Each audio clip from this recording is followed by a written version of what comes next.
I'm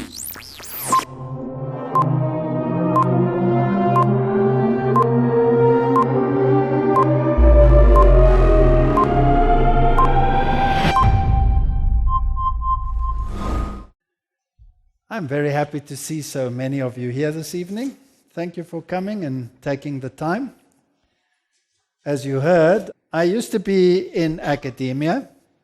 I was not professor at Stellenbosch. I was senior lecturer there. I was there for 19 years. And then I was professor of zoology at University of the Western Cape. And in the last few years, I was the professor of medical bioscience, just because they shared the medical field. And Stellenbosch University got the standard medical field, and our university got the dentistry field, but the subjects are the same. And so I was involved in all of these fields. Now, I was always an atheist. Most of my life I was an atheist from the age of 10, because of all kinds of interesting things that happened in my life.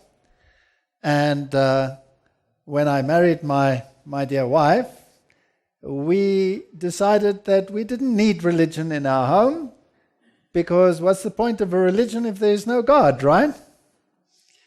And that's how I operated. And then through other major circumstances, I started rethinking that position, and eventually was confronted as an evolutionist and a teacher of evolution and a professor of zoology with this major question, creation versus evolution, and a creator God. The two are totally incompatible. Now people are trying to compromise and put them together and come up with all kinds of interesting theories like theistic evolution, where you marry the two ideologies. But of course, the one negates the other completely. You cannot have a system that uses death to propagate and eventually to arrive at a perfect situation and humanity, when the Bible says death is a consequence of the sin of humanity. So those two positions negate each other. And in fact, the whole of Christianity is negated, because what's the point of Christ dying on the cross to give you eternal life, which you had lost, if you never had it in the first place? Then what's the point? So the cross is negated, and the marriage becomes an issue of scientific theological confusion. And God is negated and pushed to the sidelines. Well, I started studying this in quite some depth and came to the conclusion eventually that the biblical paradigm was not far-fetched, and in fact there was more evidence to support that than to support the evolutionary paradigm. And this brought me, of course, into major conflict with the scientific world. Eventually, while I was at Stellenbosch, I resigned, and I decided that I was no longer willing to sit on two chairs. I wasn't going to sit on the fence and pretend there wasn't a problem. But I was again appointed at the University of the Western Cape, and they knew full well what my position was. So I felt that that was something that I could live with. My colleagues were all evolutionists. Most of them were atheists. In fact, throughout my entire career, most of my colleagues were either total atheists or, well, theistic evolutionists at best, but most of them atheists. So this was a major problem. Now, when I was at my university, the students used to always ask me why I approached the subject so differently. Because if I ever spoke about evolution, I would say, the theory of evolution says, and then I tell them what it says. Now, a student is a very curious thing. Did you know that? So at some stage, they would say, excuse me, what do you say? then I would say to them, it's not part of the curriculum. But if you want to know, then arrange a lecture after hours and I'll tell you. Now, that's a carrot that they cannot refuse. So eventually I would give a lecture after hours, and then the students would take this back into the other classes, and this would create, can you guess? Major confrontation. Major confrontation. Eventually, legislation in the world started changing, and that which is a theory became compulsory. So in most countries in the world, including South Africa, the teaching of evolution is now compulsory, not only at the tertiary level, but even at the level of preschool and school and the whole gambit from the bottom to the top. And the counter may never be given. Now, what do you do in a situation where government makes legislation enforcing the teaching of a particular ideology without allowing the opposite ideology equal space? And what if on top of that the media only propagates one ideology?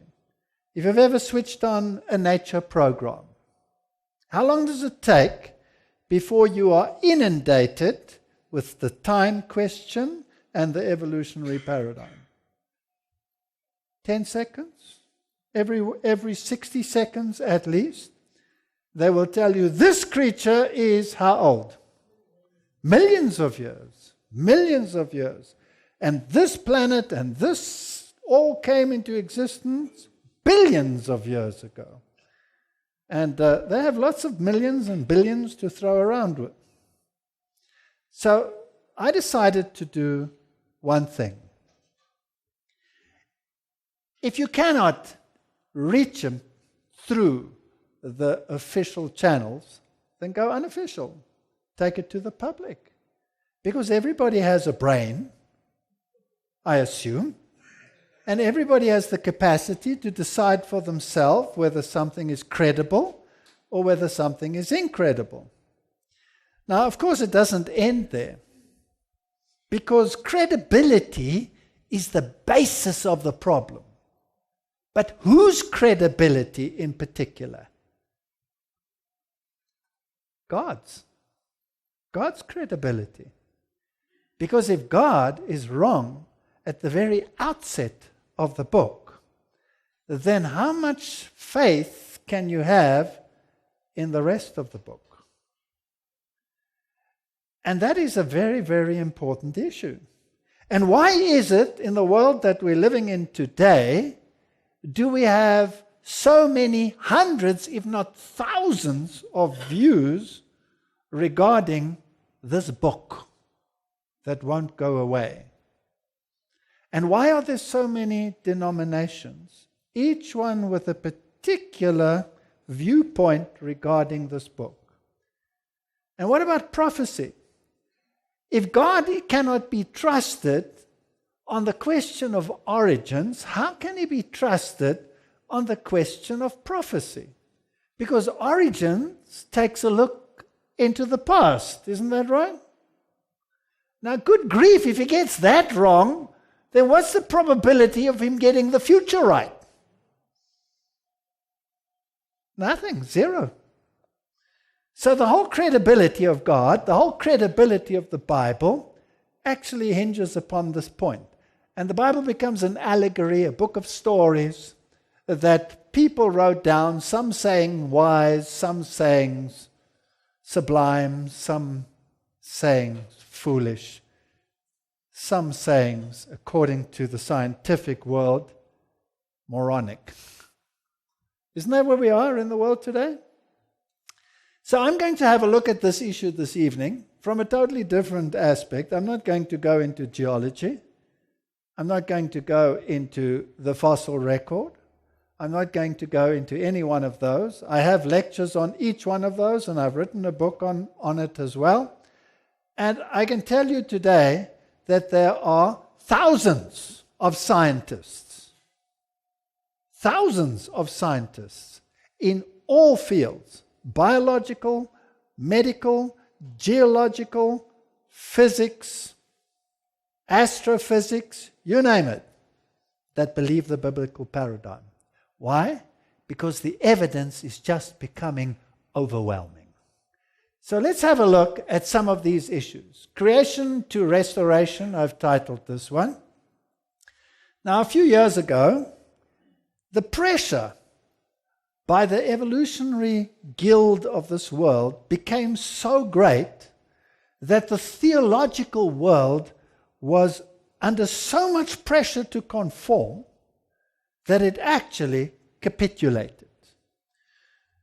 So they started what was called the Clergy Letter Project. This was an effort to get the clergy, this is the theologians, to agree that evolution was the only correct paradigm in which to judge the issues of origins.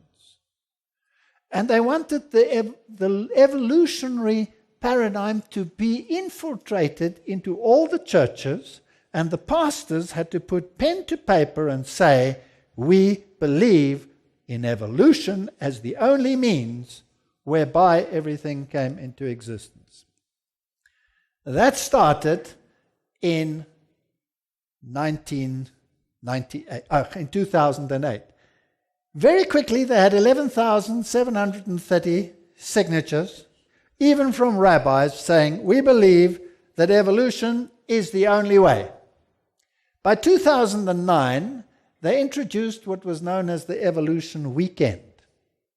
Now, once a year, on the Evolution Weekend, they will introduce lectures and sermons into the churches that will underscore the fact that evolution is the only paradigm in which we can consider origins. So whatever is there in the Bible is a story, it's an allegory, and that's the way we should see it. Now, it didn't stay there. The great evolutionary scientists of the world, and one of the greatest of them all is probably Richard Dawkins. He's world famous. He's always on television, on BBC, everywhere. And he travels worldwide, much the way that I do. And he is an ardent hater of anything religious, particularly the God of the Bible. Now, I actually sympathize with the man, because exactly how he is, I was. So I can understand where he comes from. And he started an organization, or is part of an organization, that calls themselves the Brights. They're humanists. Now, we also had in our country organization which called themselves the Brights, but it was only in Afrikaans. It was called Die Verligtes. Do you remember that? Politically speaking, the enlightened ones, the Brights. Now, what does it take to be a Bright? This is their own web page. It says, well, the Brights are hugely diverse, and most of them are self-identified atheists, either humanists, secular humanists, freethinkers, rationalists, agnostics, skeptics, ethical culturists, pantheists. But then, amongst the Brights, you also find Buddhists and Yogi and Wiccans and transhumanists, Unitarians. And then, surprisingly, Jews, Catholics, Quakers, Episcopals, and others who may personally maintain their religious, cultural, or aesthetic aspects, but not its supernaturalism. Now, in order to be a Bright, you have to deny that there is a God. So you're only bright when you know there is no God. This is fascinating.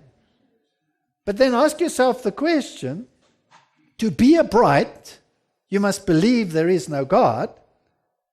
Then how does a Jew, a Catholic, a Quaker, or Protestant, for that matter, get to be a Bright? Well, this answer is simple. You are a Jew, a Catholic, a Quaker, or a Protestant because of the religious, cultural, aesthetic aspects, and not because you believe there's a deity behind it. So it's the culture that you embrace, but you don't embrace the God behind the culture. Now, in our own country, there's been quite a debate about this because there have been ministers who were preaching from the pulpits who were atheists. And they tried to fire them, but it's unconstitutional because it's his constitutional right to have a particular belief. And so we do have ministers in this very country preaching from pulpits who don't believe that there is a God. Well, you can preach a pretty good sermon. You can preach a sermon about ethics and ethical values. And you can even incorporate Christian values. Thou shalt not steal. Thou shalt not murder, etc., etc. These are values that even atheists embrace. So that's no problem. But then they were very adamant about it, and they decided to go and publicize their ideas.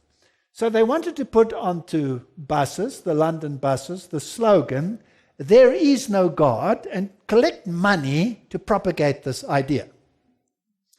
Now, they planned to collect about £5,500. Now, you must multiply that by almost 18 today, so that's a lot of money. But before you could say Jack Robinson, they'd collected £36,000.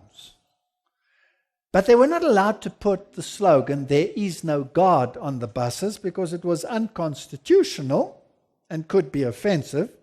So they were only allowed to say, "There probably is no God." So that's what there is. There's probably no God. This is a London bus with that slogan on it.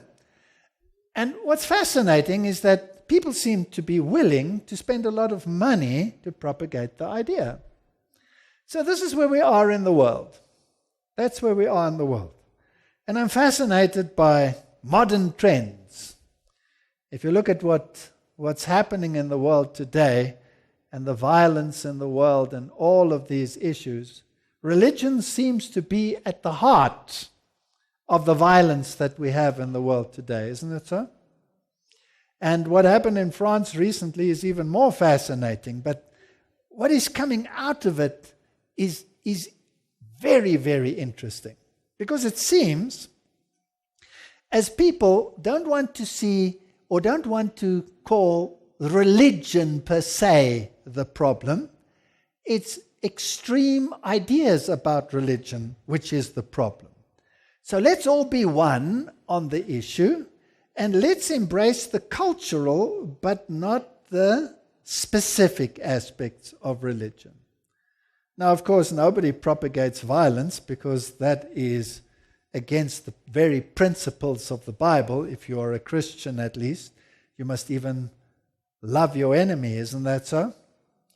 But can we embrace every ideology for the sake of peace, or is there only one truth, or are there many truths? It's an interesting question which we'll discuss in later lectures. All right, so now from this viewpoint, let's start right at the beginning. And God saw everything that he had made, and behold, it was very good. And the evening and the morning were the sixth day. Well, there are certain things on the planet which are very good, but if I switch on my television, I can certainly see there are many things that are anything but good. So obviously, we've moved from very good to not so good. So something must have changed. But according to this text, everything was good. And God said, "Let us make man in our image, after our likeness. Let him have dominion over the fish of the sea and the fowl of the air and the cattle and everything that creeps on the earth," etc. And so God created man in his own image, in the image of God. Do you think he's trying to tell us something there? In our image, in his own image, in the image of God, 3 times. we are told that we are created in the image of God. And God blessed them, and God said unto them, Be fruitful and multiply and replenish the earth and subdue it and have dominion over the fish of the sea, the fowl of the air, and every living thing that moves upon the earth. So according to this verse, man was created as the very pinnacle of the creation process, and he was in the image of God, which means maybe physical, but certainly spiritually in the image of God. He was to reflect the character of God. And Isaiah 43 verse 6 and 7 says, I have created him for my glory. I have formed him, yea, I have made him. And whenever you read the word glory, you can equate it with the word character. In other words, he was to reflect the character of God. This doesn't sound to me like a being that is crawling out of some evolutionary slime pit and slowly progressing through stages of non-cognitive function to cognitive function. And God said, See, I have given you every herb that yields seed, which is on the face of all the earth, and every tree whose fruit yields seed, to you it shall be for food. Also, and I want you to listen very carefully to what it says here. This is a very important little word there. Can you read it? What does it say? Every beast of the earth and every bird of the air and everything that creeps on the earth in which there is life, I have given every green herb for food, and it was so. All right? So man was given every herb, that's plant, that yields seed on the face of the earth, and every tree whose fruit yields seed, that shall be your food. So according to this verse, what was every creature that God created in terms of its diet? They were all plant eaters. They were all vegetarian. Now, if you look at that verse and you look at the reality of the planet today, then one of the two must be correct. Or can they both be correct? Is it possible that when I look at the world today, that I could go along with this verse, yes or no? Who's been to the Kruger National Park? Who's seen what a lion does, or what a leopard does, or what any one of those carnivores does, or a hawk, or a vulture, or a hyena? Who's seen all those animals? Do they qualify as every beast of the earth? All right, so here is a major problem verse. Let's file it as a major problem verse. Purely by observation, it's a problem verse. Now, Charles Darwin, and I'm going to defend the man tonight, not all the way though. Charles Darwin was a very bright man. He was theologically trained, and he went on this voyage of the Beagle, and he looked at this world, and he looked at the conflict between creatures, and he developed the concept of survival of the fittest, which was a constant flux and flow and conflict in nature. And he came to the conclusion that that which he saw did not align with that which he read in the Bible. And so he decided that the naturalist view of what he sees must be the standard and the norm, and therefore logically must negate that which he reads. It's a logical conclusion. So he wrote to his friend, Dr. Asa Gray, I'm bewildered. I had no intention to write atheistically, But I own that I cannot see so plainly as others do, and as I should wish to do, evidence for design and beneficence on all sides of us. There seems to me too much misery in the world. I cannot persuade myself that a beneficent and omnipotent God would have designedly created the Ichneumonidae, which is a group of parasites, with the express intention of their feeding within the living bodies of caterpillars, or that a cat should play with mice. When I look at the world, what I see does not fit into the picture, into the paradigm of what I read in Scripture. Therefore, I cannot take Scripture literally. And I have to negate it and use my mind and my common sense to come up with a logical alternative. And that's what he did. In his first Origin of Species draft, he wrote in 1844, "It is derogatory that the creator of countless universes should have made by individual acts of his will the myriads of creeping parasites and worms which since the earliest dawn of life have swarmed over the land and in the depth of the ocean." So here I'm looking at all these creatures, he says, and there are worms and parasites and attacking creature and feeding upon one another. And then to say that God individually, lovingly formed each and every single one of them, which was the idea at the time, doesn't make any sense. But if I look at it from an evolutionary aspect, then he says, we cease to be astonished. That a group of animals should have been transformed to lay their eggs in the bowels and flesh of other sensitive beings, that some animals should live by and delight in cruelty, that animals should be led away by false instincts, that annually there should be incalculable waste of pollen, eggs, and immature beings. If I look at the world as I see it, then the evolutionary paradigm makes far more sense than the biblical one. Now, was he logical? Yes or no? Be honest.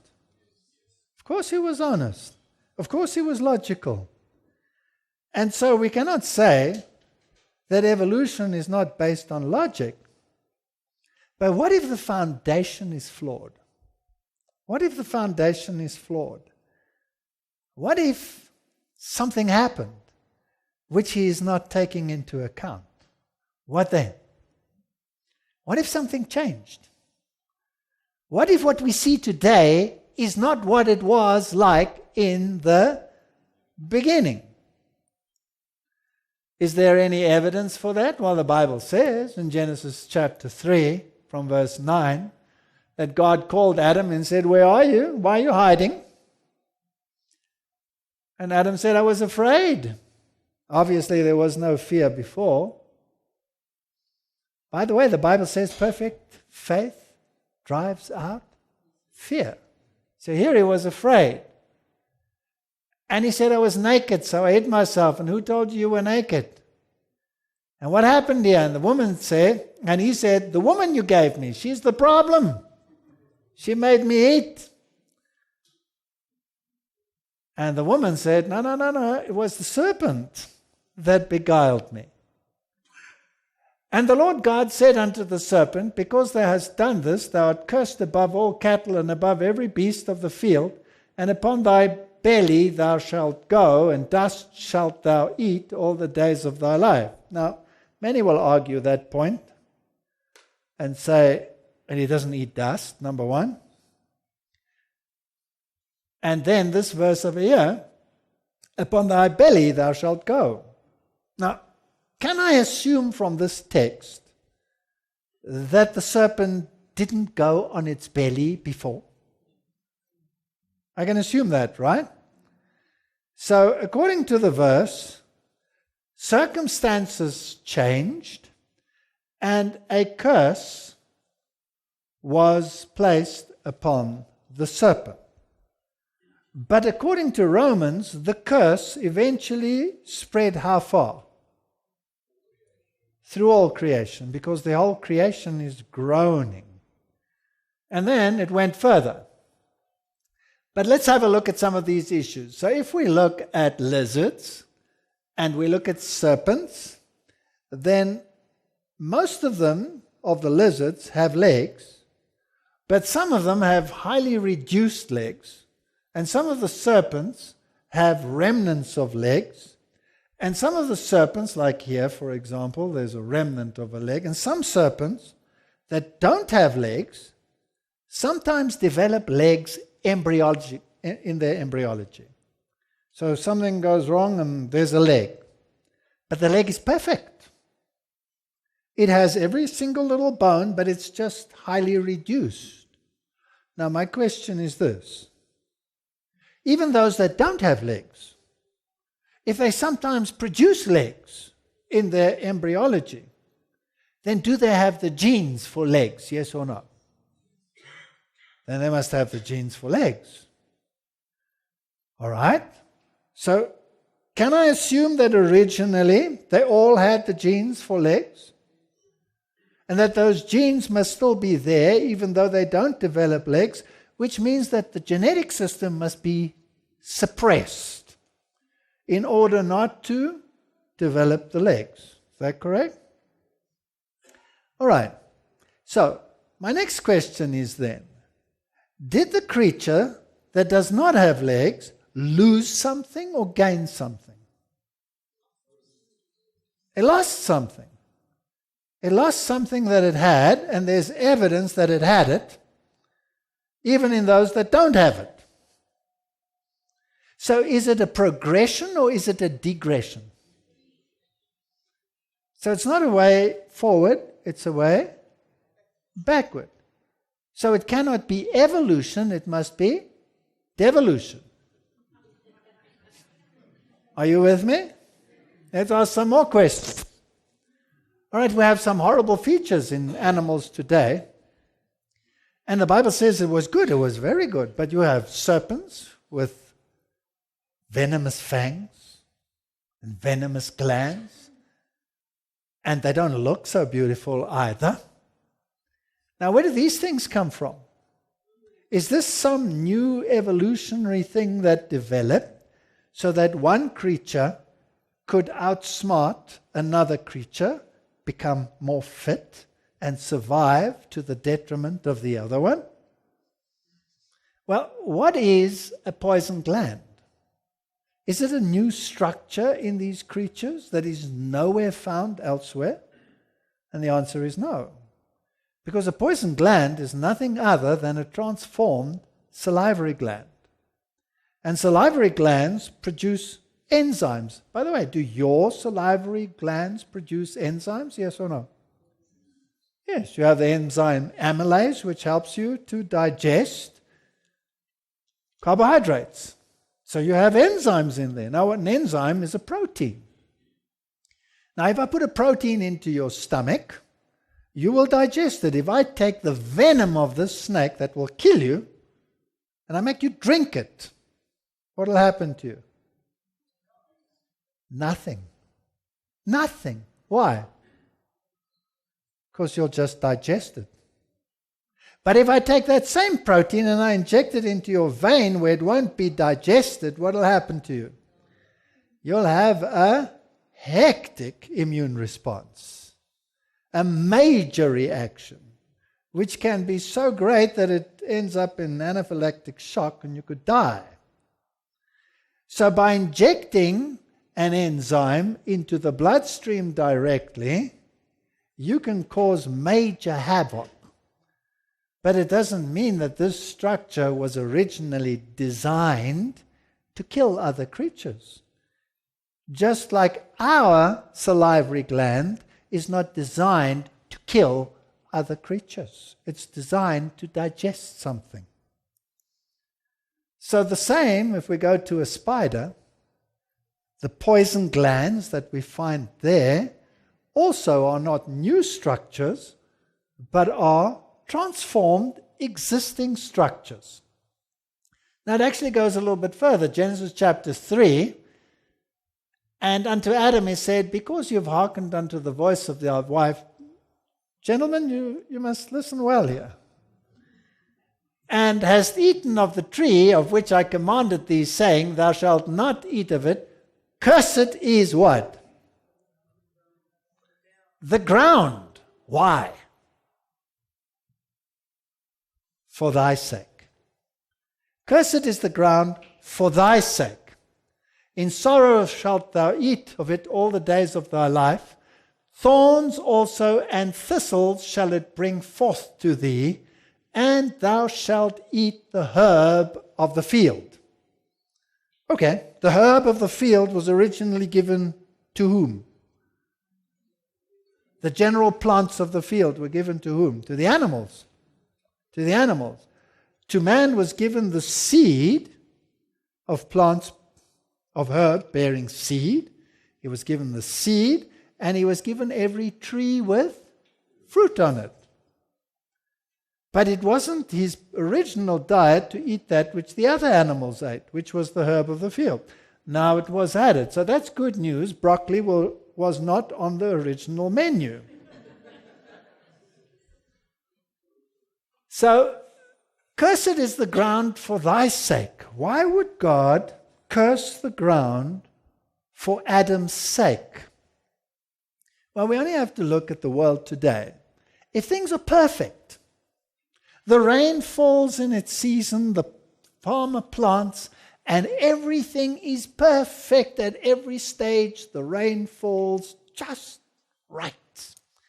And the plants grow and the wind blows just right and everything is pollinated. What do you have? A lot of smiling farmers. When do farmers particularly go to church and pray?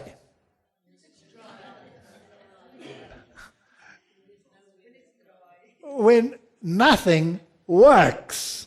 When it seems as if the earth is cursed. In other words, when things go very well with us, we tend to lose sight of God. Now, what if God is the only means that you have to have life and life eternal? What could God do to remind you that you need Him? You know, this is actually a marvelous verse. He didn't say to Adam, you know what? You're such a miserable specimen, I'm going to curse you. He didn't do it. He didn't say to Eve, because you ate of it, I'm going to curse you. He said, I'm going to let the curse rest on the serpent. Not because I hate the serpent, I created the serpent, but to remind you. But to remind you. And I'm going to curse the earth so that you remember. And I'm going to make a little change here, and there will be thorns and thistles. Can I assume that there were no thorns and thistles before? Okay, so what are thorns and thistles? Something new? Well, Darwin would say, yes, it's an evolutionary development by the plant to protect itself against herbivory. Now, anybody living in the bushveld must know that Darwin's view is not very practical. Is there an animal that does not eat the thorny bushes in this country? No. The giraffe eats the top, the eland and the kudu eats the bottom. They all consume this plant. But we must admit that thorns are a pain in the neck. Now, where do they come from? Are they some new evolutionary development, some new genetic material that over millions of years accumulated to give the plant an edge? And the answer is no. Because a thorn is nothing other than a modified stem. And normally it is environmental circumstances which determine that the structure will develop in the way it will. And here, the thorns that you see on this cactus, for example, are actually modified leaves. So instead of the leaf unfolding, it actually folds in upon itself, same genetic material, and makes a thorn. and the stem takes the place of the leaf. It's a modified stem. There's no new structure here, no new genetic material. And the thorn of a rose is a cortical outgrowth. Now, if you want to experiment with this, I suggest you get hold of a spade and you start churning over your garden. What will you eventually develop on your hands? Calluses. That's a cortical outgrowth. Is that a new evolutionary development to protect you against the spade? Absolutely not, because that would have to take millions of years to accumulate the genes that enable you to actually do that. So this is a response to pressure, which is already built in.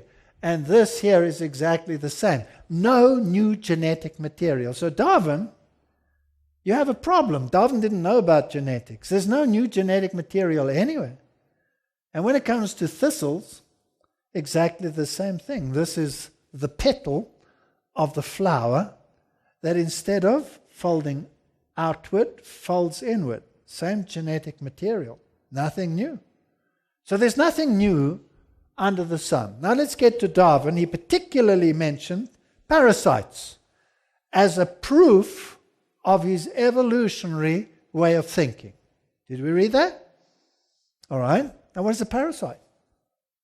A parasite is a creature that feeds on another creature or uses the life cycle of another creature to propagate itself. That's what a parasite is. Now, is a parasite some marvelous new evolutionary invention that enables this creature to get the better of its host? Now, what is a parasite? Well, here are some parasites. If you take a tapeworm, for example, a tapeworm is a worm, but it doesn't have an intestine. And it doesn't have eyes. Why not? Because it lives in the intestine of other creatures, and it's pretty dark in there, it can't see anyway, so it doesn't have any eyes. And it doesn't have an intestine of its own. Why should it have if you're doing the job for it? It'll just use what you are using. So, question, did it gain something or lose something? Obviously lost something. The eyes are not there, and the rest is not there. Now, how far will this process go? All parasites are actually reductionists. Something's gone, or something is changed.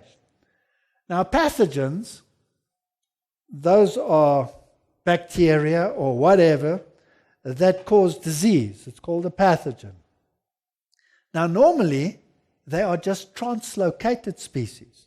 So if you take the bacteria which normally occurs in your intestine and is your symbiotic friend in there, that you have to have in there to be healthy, if that gets translocated by some accident to another part of your body, let's say to the pericardium, that little skin around the heart, this creature, which is the exact same one that you need in your body, is now in a new location which is not conducive to its lifestyle, and it's under extreme stress and produces toxic substances under that stress which can kill you. Is that evolution? Now, when it comes to these pathogens, it's interesting how they change, and they can change. They tell you, the germs are getting tougher every year. Have you heard that?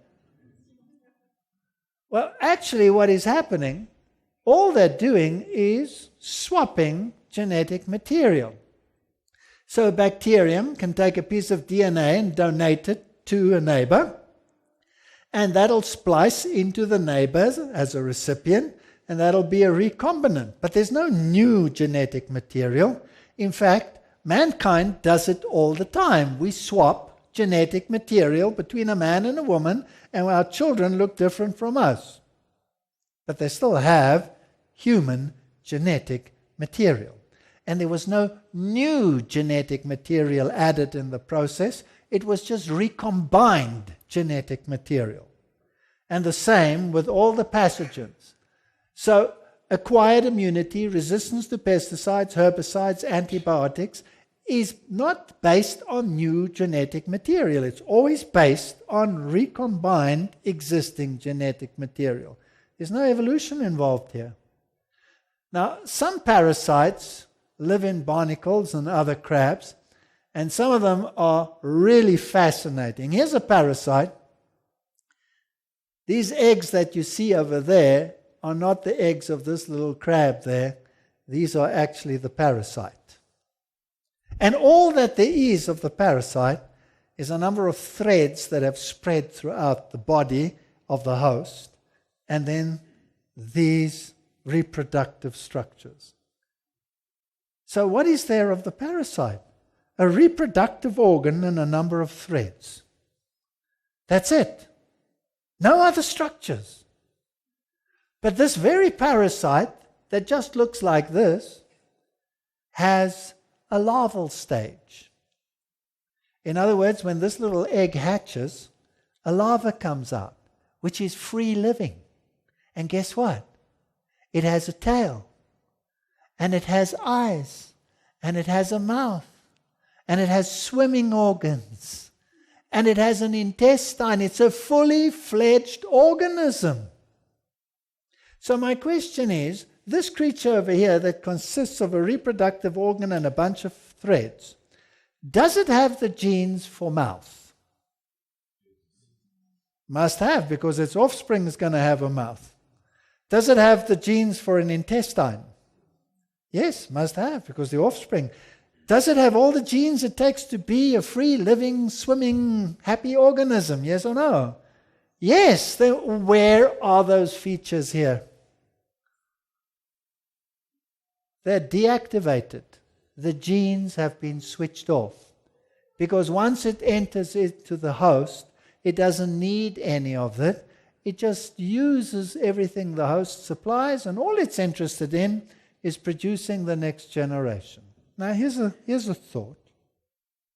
If there's nothing new here, and if this certainly isn't an evolutionary progression, but a deactivation, a way back and not a way forward, isn't it possible that originally crab were crabs and the parasite never lived in the crab? Then why did the parasite go and live in the crab? Well, the earth was cursed, according to the scriptures, and all of a sudden everything changed. Suddenly there were seasons. And instead of the trees bearing their fruit once a month, they bear them for 1 month, 2 months, and then winter comes and they don't bear anything.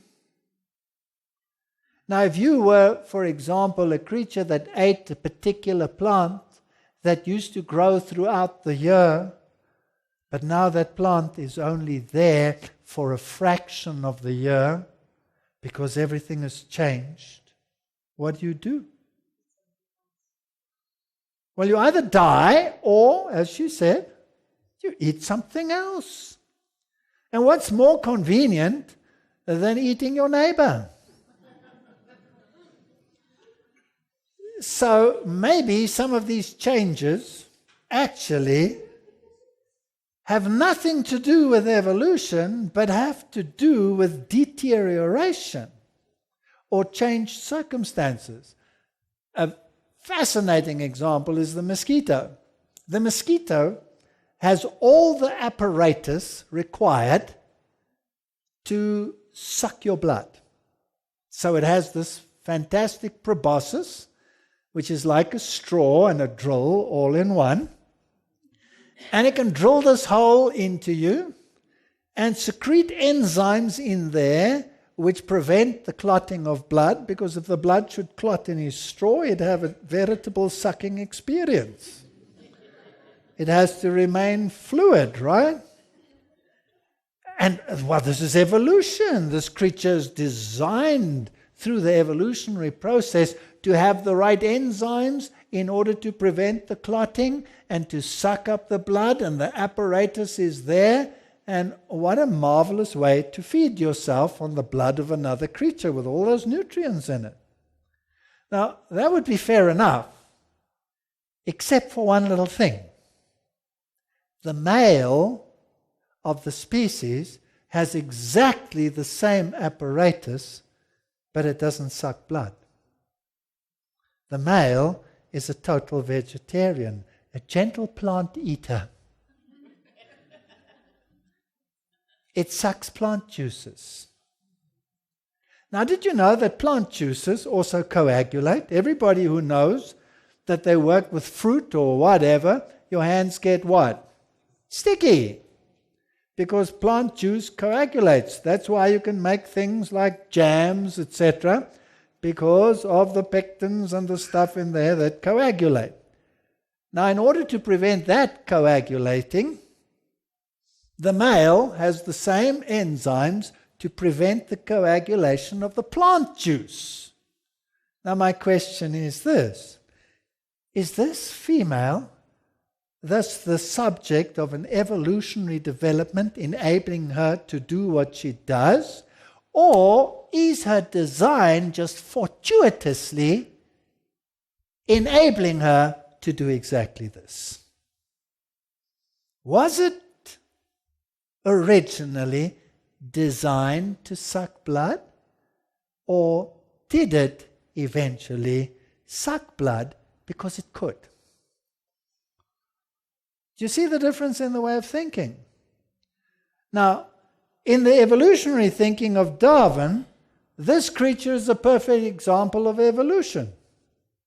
If you want to put on your biblical spectacles, then you can say, now hang on a second, maybe this was a changed circumstance why this creature started doing what it was doing, and maybe there's a reminder of what it was like in the beginning, and you can find that by looking at the male. Then why did she suck blood and the male not? Well, the female has to produce eggs, and she has to produce all of these high energy products, which the male does not have to do. And so the male gets sufficient out of what he's doing, but what if the earth is cursed, and that which is available to him doesn't provide what it did originally? What a magnificent way to augment your diet by simply taking something else. Doesn't mean it was originally like that. And so if we look at all these things that cause pain and suffering on this planet, like the stings of wasps and hornets and all of these creatures, were these structures that cause pain originally part of the design that was good, very good? Or what are they? Well, actually, they're transformed ovipositors, the structures that were designed to lay eggs. And associated with these, you have a whole lot of glands that produce all the secretions that are necessary to create an egg, which is protein, right? So if I should eat that protein, which I can do by ingesting an egg, will it kill me or will I digest it? I'll digest it. But if I were to inject the egg into your bloodstream, what would happen to you? You would be critically ill. You would be critically ill. So these structures were transformed ovipositors, and a little bee, for example, will pay for its life by stinging to you because it has a barb on there. Which brings me to another point. The bee lives in a colony, and the female worker bee is sterile. She does not produce any eggs whatsoever. Only the queen bee produces eggs. Now, if the queen bee should die, what happens to the hive? No, they don't all die. Some of the worker bees will start eating the food reserved for the queen bee, which is royal jelly. That's why it's called royal jelly. And when they eat the royal jelly, guess what happens to them? They get transformed into a queen bee. And normally there will be about 5 or 6 of them, and the one that gets there first will kill the others, and she will be the new queen, and no bee will become a queen after that, because she will produce a pheromone that suppresses all their reproductive functions. So my question is this: does a worker bee have all the genes it takes to be a queen? So can fallen, pathetic humanity have all the genes it takes to be sons and daughters of God? Some points to ponder. So when you look at all the suffering and pain that Darwin looked at, it doesn't mean that God designed each creature to cause the suffering, because it doesn't harmonize with his original statement that nobody ate anybody else. Everybody ate plants. All right, that brings me to the carnivores. Darwin said, if I look at a cat and I see how it works with a mouse, I believe in evolution. I cannot believe what God said. Is that what he said? That's what he said. So let's have a look. Well, if I look at a lion and I look at this magnificent structure in the front here and all these teeth, this creature is certainly capable of tearing you apart. It has all the equipment required, and it has the aggression as well.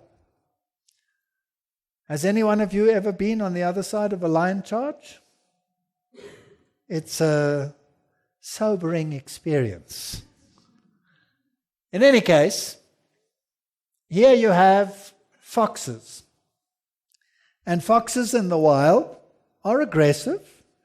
And because they're not very large, the Russian scientist Dmitry Balayev decided he was going to see what this whole situation was about. And he started breeding with foxes. And then out of the first litter, he took the mildest and the gentlest ones, and he took them and he bred the next generation. And out of that litter, he took the mildest and the gentle ones, and he bred the next generation. And guess what? After 8 generations, there was no more aggression. They were just like domesticated dogs. Playful, sweet, gentle. Then he analyzed their organs, and he found something fascinating. He found that the adrenal glands were much smaller in the gentle foxes, and that the hormone levels associated with adrenal secretions, which are fight and flight and aggression and all of these, were much lower. And he analyzed the brain hormones, for example, serotonin, and found that the levels were much higher in the gentle foxes than in the wild population. 8 generations, is that evolution? No, because that takes millions of years. So the whole question of how an animal becomes aggressive and changes its attitude can be nothing other than an hormonal imbalance. In fact, today, we know in the medical field that the way to treat schizophrenics and people that are highly aggressive is by raising their serotonin levels with drugs. And then they become calm and sweet and gentle. And did you know that in the old days, it was not necessary to have police walking up and down the passages of the schools to make sure that the students don't annihilate each other? It didn't happen in the previous generations. Why is the present generation so aggressive? Well, there are a number of factors, and just besides what you watch and what influences you, just something that you eat. For example, the artificial antioxidant that you find in most of the snack foods of the world, and do kids eat them? Yes. Have been found to lower serotonin levels drastically. And when the serotonin levels drop, aggression increases. So there's some truth in you are what you eat. All right, so the way an animal operates can be purely based on the level of certain secretions, and doesn't necessarily mean that it was an evolutionary progression. Now, if we look at carnivores in general, here are bears. Bears are carnivores based on their teeth, and they're classified as carnivores. And yes, they will tear you apart, and they're grumpy, and they eat animals, and they will eat fish. But what does most of their diet consist of? They eat fish when the salmon run is on. And the salmon run is on only for a very short period, and then it's gone. Well, if they were to rely on the fish, they would starve. They would starve. So, that's their diet. They eat berries. Berries. Now, the singular of berries is bear.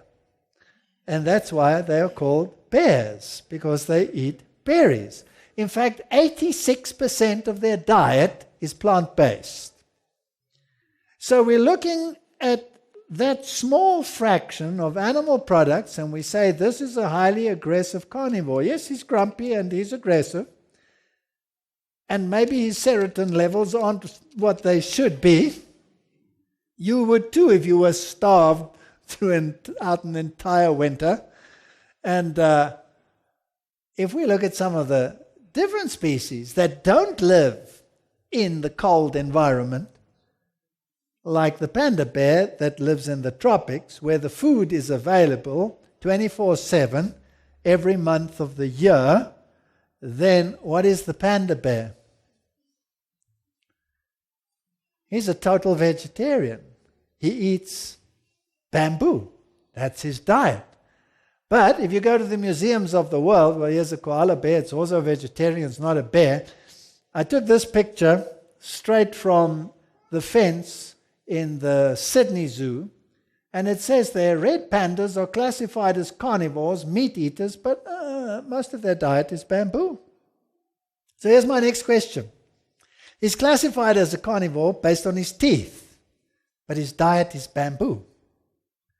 So are the teeth necessarily an indication that a creature has to be a meat eater, yes or no? Obviously not. And the bear is an opportunistic meat eater, but 86% of its diet consists of plants. Is it possible that at some stage, when the environment was not cursed, but utopic, perfect, good, very good, that he could have subsisted entirely upon plants, yes or no? If an elephant can, then surely a bear can. If a panda bear can, then surely the others can. All right? Things have changed. This is a fish. Did you notice that? And the fish has a structure just like we, which is the kidney. And in the kidney, just like in our kidneys, we have a structure which is called the glomerulus. And this is a structure where the blood is pumped in and goes through capillaries and then out of a narrower blood vessel out. And because of this division, there's tremendous pressure in there, and the fluid oozes out of the blood, ends up in there, and goes down a tube. And that happens to us every single day. We drink water. The water ends up in the blood. It takes up all the stuff that's in the blood that's soluble. Eventually it goes through this structure. The water is forced out of the blood vessels by the pressure. And that water is then, some of the stuff is reabsorbed, and that water ends up in the toilet. It's called urine. All right, now the fish has that structure. But now here's the problem. When a fish is swimming in seawater, the concentration of the seawater outside is higher than the concentration inside. So that means that by osmosis, this poor fish is constantly losing water. It cannot afford to lose all the water. So it drinks water, desalinates it through the gills, and retains all the water that it can get. And this structure is a pain in the neck, because this structure is designed to lose water. And you certainly need this structure if you're going to drink a lot of water, or else you will explode. Or if you are a fish swimming in fresh water, then you certainly would want this structure, because now the situation is reversed. There's fresh water on the outside. It's moving into the fish by osmosis. The fish is drinking it. It has to get rid of it. So this structure has to work. Now, according to evolution, all fish evolved in seawater. And fish have this structure. Even those fish that never swim in fresh water. Now, excuse me, why would you develop a structure to get rid of water if you can't use a structure in seawater? What does this tell me? It tells me that something must have changed. The water must have originally all have been what? Fresh water. Fresh water. So the Bible says, go and ask the fish, and they will tell you. And go and ask the animals, and they will tell you that if you look at it in the right way, you will find evidence that the Bible is maybe not so foolish as you think. Now, our kidney is such a complicated structure, and we are not only able to get rid of water, we can actually concentrate the urine. So if we're thirsty, we don't lose so much water. And for that, we need this particular structure, which can never evolve. Because if it's not in that exact perfect configuration, which is highly complicated, it can never concentrate urine. And it cannot come incrementally to this position. You cannot improve it over time. It's either there and it works, or it's not there. That's it. How did something so complicated come into existence? We call this irreducible complexity, and your whole body is full of irreducible complexity. It can only function in its highly complex, perfect present state. It cannot improve from bad to good. It must be perfect. One example, let me give you one. Sperm has a flagellum. Flagellums have a proton pump, which is a highly sophisticated machine, much more sophisticated than anything that has been put into any vehicle designed by man. And this thing propels creatures and sperm forward. If it's not in that exact configuration, it cannot work. So it had to be perfect. That's like saying that the engines which fire a Challenger rocket or a Boeing one day fell out of the sky absolutely perfectly operational. You can believe it if you want to. So let's get back to our lion. Lion, the Bible says originally you were a vegetarian. Darwin says, I cannot be persuaded when I look at cats and their prey that you were a vegetarian. You are the product of evolution, and you have the muscles for it. You developed them over time, and you were a creature in progress. All right? And as for you, the same counts for you. The tiger is also a vicious carnivore, as are all these creatures. And some, these scavengers, have the apparatus to take you apart, piece by piece. The most powerful bite in the world. The dingo, the wild dog, all of these creatures, or the birds of prey. Look at the apparatus. This is perfect for killing. And the claws, perfect for grabbing. These creatures were designed meat eaters. They came into existence through the evolutionary paradigm. Here's an interesting bird. It's the New Zealand key parrot. Look at its beak and its claws. Now, this little bird eats the roots of a particular tree, digs them out, bites them off, and eats them. It's a softish root like a carrot almost. And that's its diet. And then one day, they developed a certain area, and they built houses, and they removed all of these trees. And then one morning, the farmers woke up, and their sheep were lying dead on the field. And they thought, now, what strange disease had come upon these sheep? And then they discovered that it was this key parrot. The key parrot would sit on the back of the sheep and claw itself to the skin, to the pelt, and then with a sharp little beak, dig through to the fat around the kidney and eat the fat around the kidney, leaving the sheep dead. Now, let's assume that some disease had killed all those plants and not human intervention. And Darwin had come there one day and he'd seen this parrot killing whatever it was killing.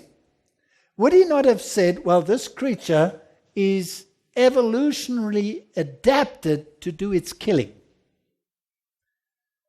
Now, what did they do in New Zealand to solve the problem? They replanted the trees, and guess what? The creature went back to its original diet, and the sheep lived happily ever after. Not really, because there was another carnivore waiting for them. Now, if you look at a parrot, do you think it could kill with that beak of its? Do you think it could kill a mouse? Well, have you tried putting your finger into a cage? Could it bite your finger off? It certainly could do a lot of damage, so it certainly could kill, and it could certainly grab hold of something. So because it has the equipment to grab and the equipment to kill, does it mean that it was originally designed to be a killer? Obviously not, because it's a seed eater, right? Or a fruit eater. And they're designed to give you fun. Or the piranha, it has the equipment to be vicious and to tear meat. There's its close relative, the pacu. This is a seed eater. This one is a carnivore. But the two can actually interbreed. They're that closely related. So your structure doesn't necessarily mean that you are designed for a particular purpose. This is a chipmunk. And chipmunks eat seeds. But with the destruction of the forests, you find them today eating roadkills, animals that have been run over. They will eat them. Does that mean they were designed to become meat scavengers like a hyena? Obviously not. If their food supply was adequate, they wouldn't have to do it. So we can go through the entire animal kingdom and come across exactly the same thing. And I will say, this is absolutely an herbivore, was designed to be a herbivore. The others are carnivores. And rodents or something in between.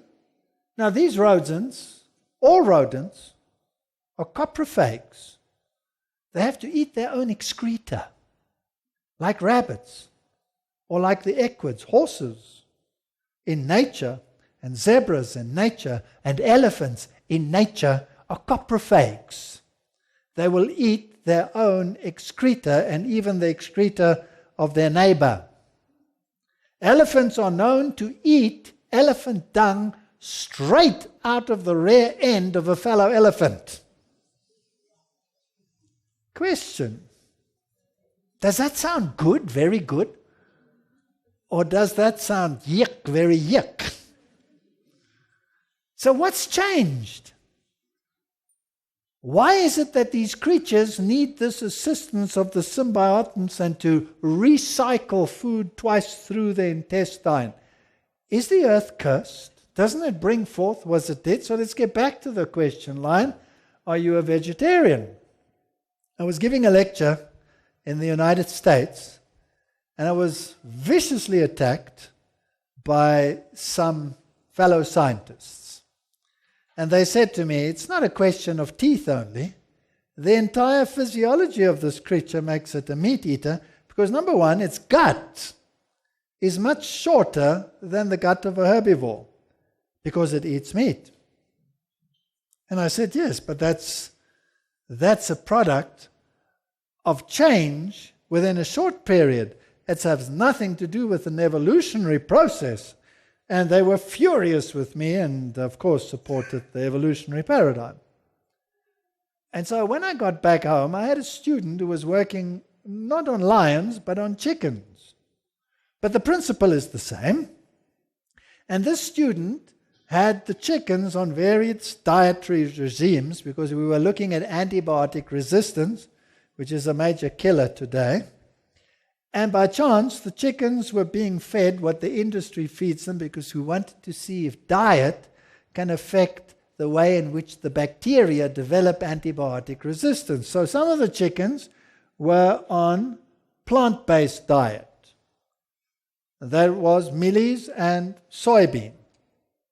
Now, some chickens are actually fed that way in the industry. The other group was on the same similar diet, but had a percentage of fish meal added to the diet, as are many chickens fed today. And so we had these various dietary regimes. So I said to the student, okay, plant protein versus animal protein. Once this experiment is finished, and by the way, this experiment only ran from the hatching of a chick to the time when it is market size, which is 6 weeks. Just 6 weeks. And I was wondering what the effect of the different diets would be in that 6-week period. And this is what we found. Carcass mass, A, these are chickens that got total plant-based diet. So they were fed mealies and soybean. B were fed mealies and soybean, the same diet as those, with added antibiotic. These, C, were fed the same diet with a percentage of fish meal, animal protein. And these were fed that same diet with an antibiotic. All right, so this was plant plus antibiotic, animal protein plus antibiotic. When it came to their growth, no statistical difference. They grew equally well whether they had the one diet or the other. No statistical difference. Gut mass. If they were fed purely plant diet, they had the greatest gut mass. When they were fed antibiotics, the gut mass was lower. When they were fed animal protein, the gut mass was still lower. And when they were added antibiotics, then the gut mass was still lower. Fascinating. Why? Well, antibiotics, number one, will take energy away from your immune fighting capacity. And so the animal doesn't have to eat so much because it doesn't have to supply that energy. And so the gut was smaller. All right? But when it came to gut length, then it really gets interesting because this is now significant. If it got plant-based diet in 6 weeks, the gut was statistically significantly longer than when you added an antibiotic or when you added animal protein or whether you added an antibiotic to that. So, question. Can the diet that you consume or the drug that you can consume affect your anatomy within a short period of time, yes or no? Obviously, yes. So this is not evolution. It didn't take millions of years. Now, what's even more interesting is this. Heart mass. When they were fed plant-based diet or animal-based diet, the heart was compact and strong. When they added an antibiotic, the heart was enlarged in both groups.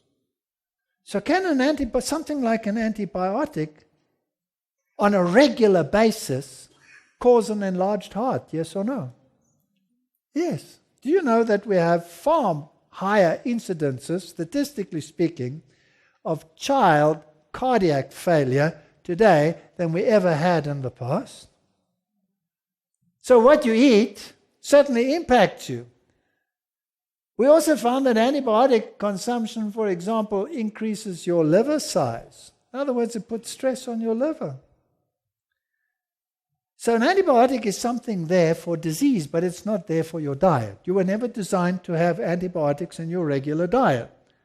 But you can certainly take it if you are sick, and then you'll get over it and get it out of your system and stays out of your system. But in the industry, they feed this stuff daily. Daily. So that's bad for you. So can I assume that what you eat can affect your anatomy and your physiology and your health and everything that goes with it? And I can certainly see that gut length can change very rapidly. Now, this is the American Journal of Clinical Nutrition, and it says here, in a study done on humans, that a high ratio of dietary animal to vegetable protein increases the rate of bone loss and the risk of fracture in postmenopausal women. So in other words, your bones get more brittle if you take animal protein than if you were to take plant protein. So purely from a design aspect, which one would be better for you then? Plant protein. Plant protein. What was the original diet again? Plant protein. Okay. Now, I was giving some lectures in Stellenbosch, and we have a great agricultural school there, and they were interested in what I was saying because I was talking about animal protein and the effect that it has on bone metabolism. And the scientist came to me and said, you know what? We have a major problem with sheep these days. Sheep that are reared in pens, where they don't get a lot of exercise, they develop skew legs. Are you telling me that you think it could be diet related? And we're looking at germs and diseases and genetics and all of that. And I said, certainly it can be diet related. He said, no, it can't be. I said, what do you feed them? He says, well, he gives the structure, and there's a lot of animal protein in there. There's either carcass meal or poultry byproduct or fish meal or whatever is in there. I said, that's your problem. He said, nah, it can't be. I said, let's do an experiment. So we got some students together and we started running an experiment, and we used sheep as a model, and we used merino sheep. Now these were young little rams that we raised, again, only for a 3-month period. Very short time. And this is what they were fed. The one group received a diet of basic plant protein with a 12% protein ratio. That's what you would find if the animal ate lucerne. That's what it would get, 12% protein. Then we took the next group, gave them the exact same diet, but added 3% animal protein. Take another group, the exact same diet, and added 5% animal protein, all in the form of fish meal. Then we took another group and added 8% animal protein, which brought the total protein up to 20% protein, of which 8% was from animal protein. Now, this might look mean, but this happens in the industry all the time, and the industry goes as high as 35%. We didn't go that high. We only went to 20%. And then just to make sure, I said, let's add a final group. And let's also take 20% protein so that we can compare apples with apples and pears with pears. But we'll add the extra protein in the form of plant protein. So we added gluten, which is a plant protein. So that was also 20%. Now, this was the result. This is the animal protein. When you add animal protein, then the legs got skewer. But it didn't happen when you added plant protein. Now here is a Mr. Legs. He's got beautiful legs. This was a plant protein sheep. This one was a 5% protein. 5% animal protein. And that one was 8% animal protein. Now that's significant, wouldn't you agree? That's highly significant. Now we wanted to know why. So we analyzed the bone structures. This one has just been shorn to show the deformities. You can see the deformities in the hooves and one of the factors, if you want to have strong bones, is you have to have exercise. So it doesn't necessarily happen to sheep that are running around. But if they're stall-fed, they're standing and they're getting no exercise, and it happens to them.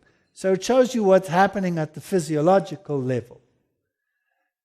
We analyzed the bone calcium to phosphorus ratio and found that the more animal protein we added, the lower the calcium to phosphorus ratio became. In other words, there was less and less calcium in the bone and more phosphorus. Now these are the top two groups, the 20%, 20%, where the one had 8% animal protein in it. Calcium loss in the urine and the stool, just look at the difference. 2,000 milligrams a day loss if they received animal protein, as opposed to only about 800 loss if they received plant protein. So you lost more than double the calcium. More than double the calcium. If you look at the deformity, by the way, 50% is zero deformity. Then there was huge deformity if they received animal protein. And the calcium to phosphorus ratio, look at the difference. Animal protein, a pathetic ratio of calcium to phosphorus. Plant protein, an excellent ratio. Now this one's a bit complicated, so I won't go into that one. That caused quite a consternation. This one is very informative. This is where you take the animal and you want to see what happens in a 10-day period of bone growth. Now, some things like certain antibiotics will stain your teeth and they will also stain bone. So you give the animal an antibiotic, you let it wait 10 days and you give it another one, and under fluorescent light you can see two stains in the bone, and between the two you have 10 days growth. And that gives you an exact picture of what happens at the micro level of the bone. And just graphically, this is what happens. This is a 12% plant protein, and it had perfect anatomical bone structure in those 10 days. If you added 3% animal protein, it got worse. If you added 5%, it got even worse. If you added 8%, it got terrible. So if you looked at it under the microscope, the microstructure of the bone was all distorted. If you added plant protein, then it was perfect again. Fascinating. Now you will argue and you will say to me, hello, that was a sheep. It wasn't designed to eat meat. It's a herbivore. But here's the interesting thing. Repeat the experiment with a pig. Repeat the experiment with a dog, with a cat, with any animal under the sun, with a rat. Guess what? Exactly the same result. So here's my question. Is it possible that they were actually all designed for plant protein? Is it possible? If your answer is yes, then all of these creatures could have been designed for plant protein. Now, the human system, we have canines, we have an intestine, which is not as short as a carnivore, but it's not as long as a pure herbivore. It's something in between. So they tell us we're omnivores. Or, based on our teeth, we should be carnivores. Could you open your mouth, please? Ha! Look at those canines. They're impressive, would you agree?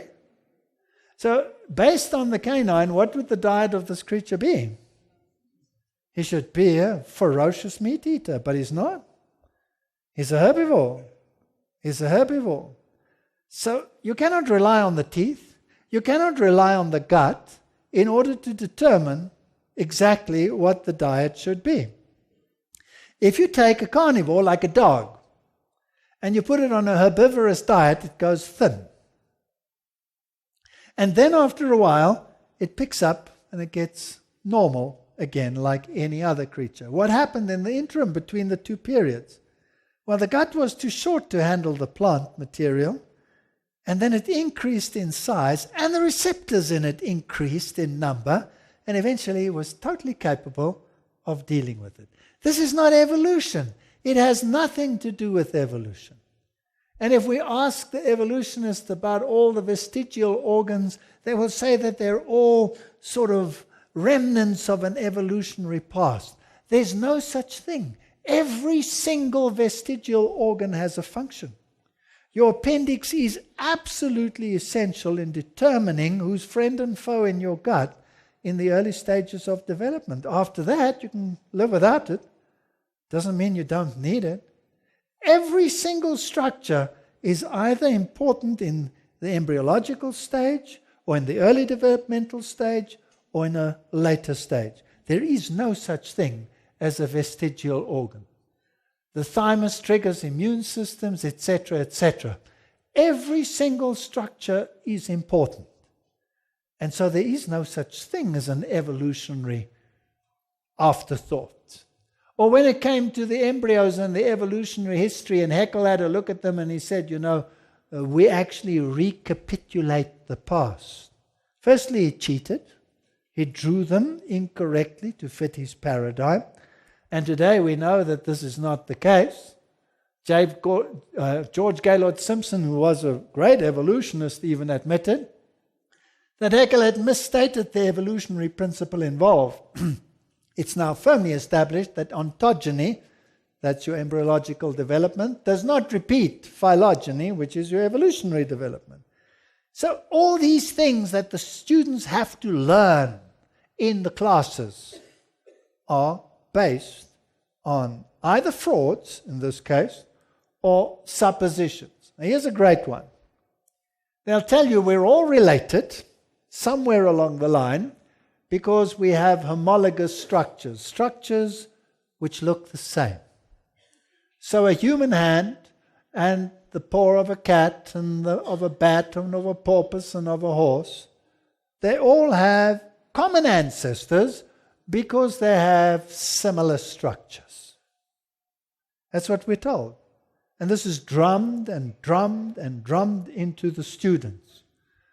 What's interesting is that the most primitive structure is the pentadactyl one, which is 5 digits, which we all have on our hands. Isn't it fascinating that the so-called most advanced creature has the most primitive hand? Shall I tell you why? Because otherwise you couldn't play the piano. Now, this is the interesting part. So based on these, we say we're all related. Now, this is what William Fix, who's an evolutionist, says. The older textbooks on evolution, the new ones as well, make much of the idea of homology, pointing out the obvious resemblances between skeletons of limbs of different animals. Thus, the pentadactyl, 5-digit limbs, is found in the arm of a man, the wing of a bird, the flipper of a whale. That must mean we have a common origin, right? Now, if these various structures were transmitted by the same gene couples, varied from time to time by mutation, and acted upon by environmental selection, the theory would make good sense. Unfortunately, and that's never written in any textbook, it's always conveniently left out, this is not the case. Homologous organs are now known to be produced by totally different gene complexes in different species. The concept of homology in terms of similar genes handed on from common ancestors has totally broken down. All right, here's my bottom line. Darwin looked at the world. He saw chaos. He saw pain. He saw suffering. He concluded that it didn't match the description of the original world, that God had obviously not been part of the equation. And so God was sidelined and naturalistic processes took his place. Now, after tonight's lecture, you can take the glasses of faith and you can look at that same story and see whether Darwin perhaps missed something. Perhaps what we see today is a faint reflection of what it once was. And perhaps if we develop that mindset, then the Bible and what it tells us is not so far-fetched. For example, can I find beauty in this world? Absolutely. Is beauty necessary for reproduction? Yes or no? Does a dog care what the female looks like before he will reproduce with her? No. She can be as ugly as whatever. He couldn't care less, right? As the pheromone is right, that's all it takes. Beauty is not necessary for reproduction. And why is there beauty? Why is there color? Is color necessary for reproduction? A horse is totally colorblind, it only sees black and white. Most animals don't have any color vision. You don't need color. Where does it come from? And how do you develop color? How do you get all those rods and cones and all of these structures into your eye?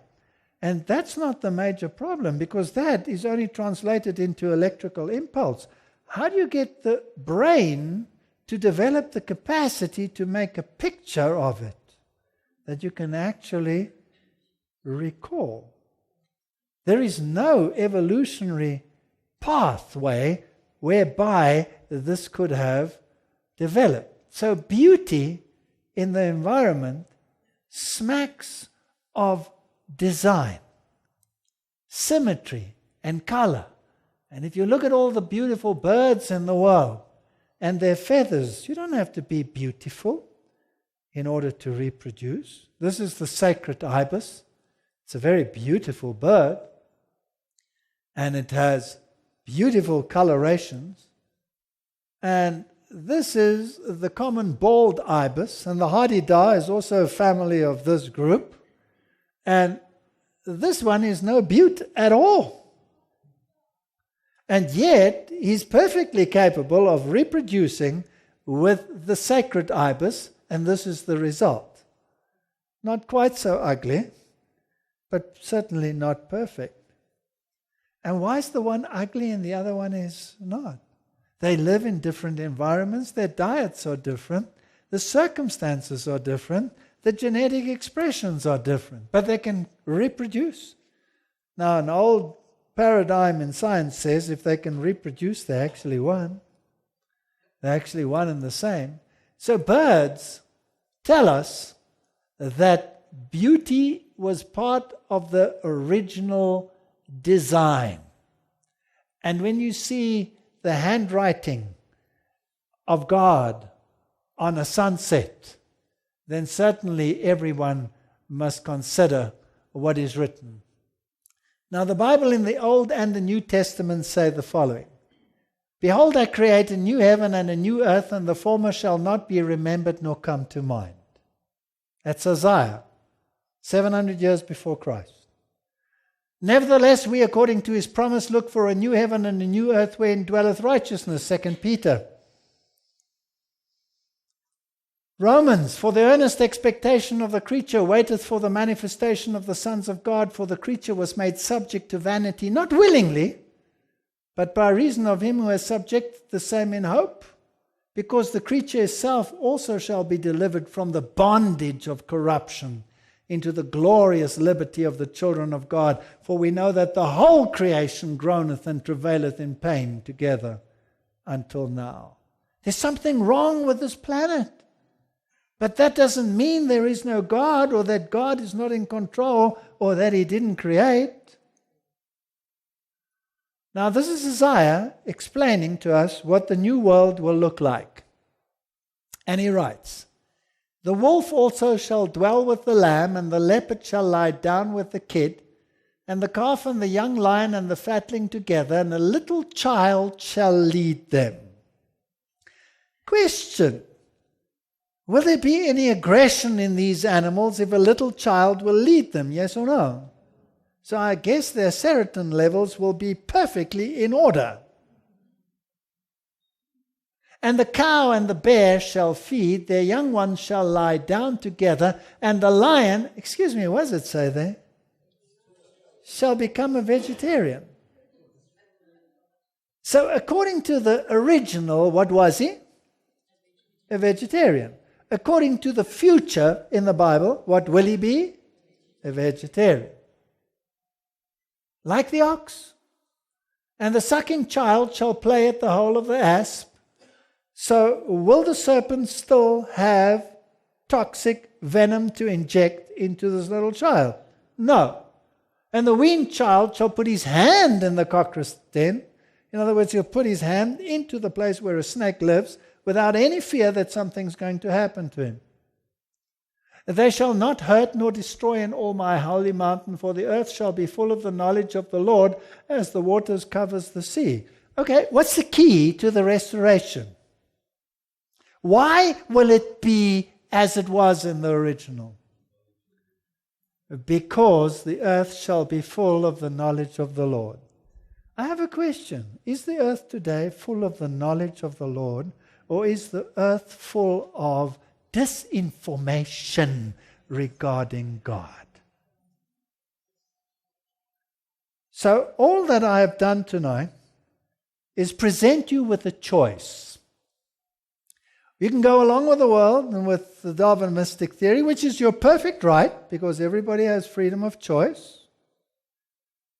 But you now have an option to say, perhaps God was right after all. And perhaps His word is not so far-fetched. Now, if at the most extreme level of what we've been talking about tonight, where even legislation enforces the teaching of the evolutionary paradigm exclusively, because it's so improbable, if that tonight becomes probable or possible, then what about prophecy? Could that become possible and probable?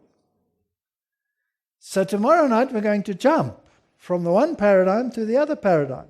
Today we looked at the past. Tomorrow we're going to look at future.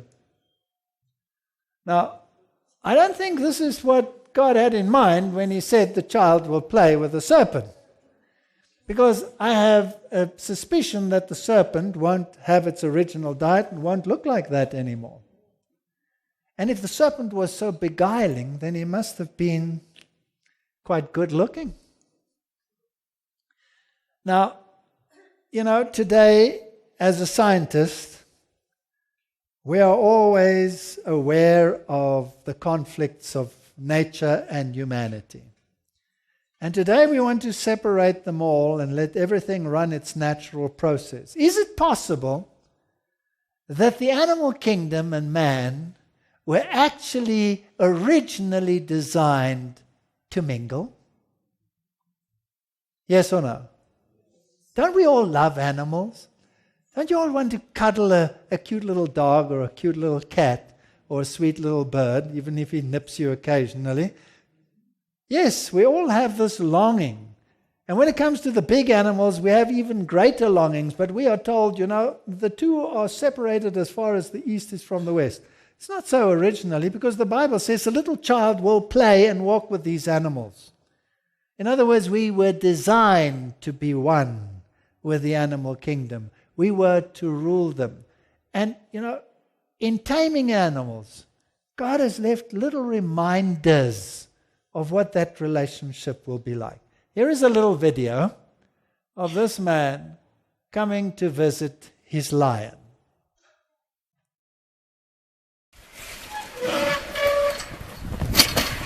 Good morning.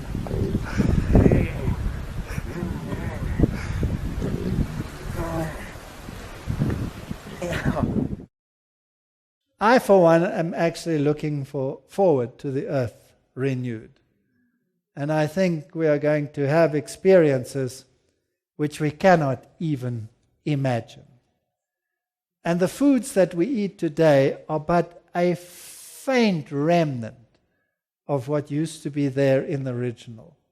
If you look at the paleontological record, there is such an abundance that is not present today, that we are living on fractions of what originally was available to all of us and to the animal kingdom.